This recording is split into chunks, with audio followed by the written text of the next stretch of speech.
we're at the water treatment plant, and but this is apparently the site of the original Fort Lorraine.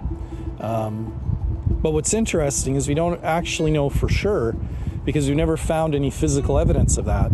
So what we're going to do is we're just going to walk down to the site of the original Portage.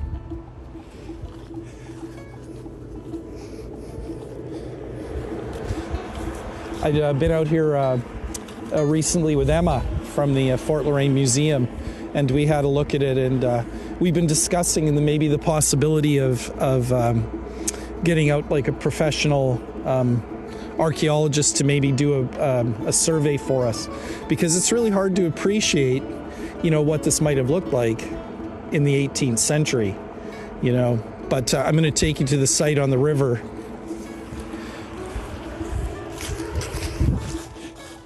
It's also interesting that this site also connects to the Yellow Quill Trail, which was a major thoroughfare, before European contact and then post-European contact. And I find it it's always fascinating to me when they built this water treatment plant. There was a news story, and they said that they had found artifacts while they were building it, but nobody knows what those artifacts are, and no one knows where they happen to be. And I've heard stories of people finding things along here, the people that live on the road, and that they have found things, but again, I don't actually know what those things are or what they date to. And I think what further complicates things is that there were, according to Alan Brown, several trade posts in this vicinity. So in addition to more modern materials that would be left on the site, you might have materials from 5 different time periods. So that would also complicate things. Yeah, I'm not sure who maintains it, but there's a maintained path. I just find it interesting too that you had mentioned you had never been to the cairn, and I had only had kind of maybe noted it in passing, but had never stopped.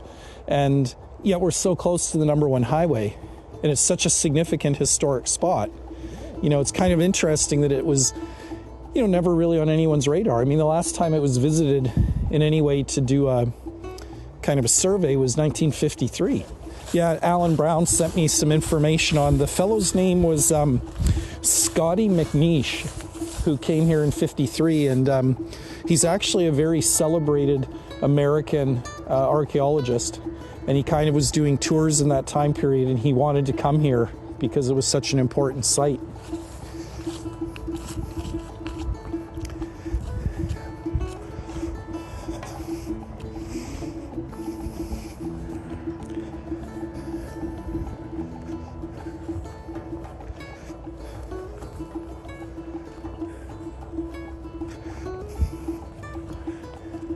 And here we are at the start of the Portage. So, people who wonder, how we got the name Portage la Prairie, this is where it starts. And it was from here that materials would be taken from the river and then transported north to Lake Manitoba. Now, Alan Brown had mentioned that there was a birch island in the river at the time. So that could very well be the island that we see there, and it would move here. But again, it's really hard to visualize what this would have been like in the 1700s. So, how far back was the river? You can see that there's trees here that are growing, that are younger growth.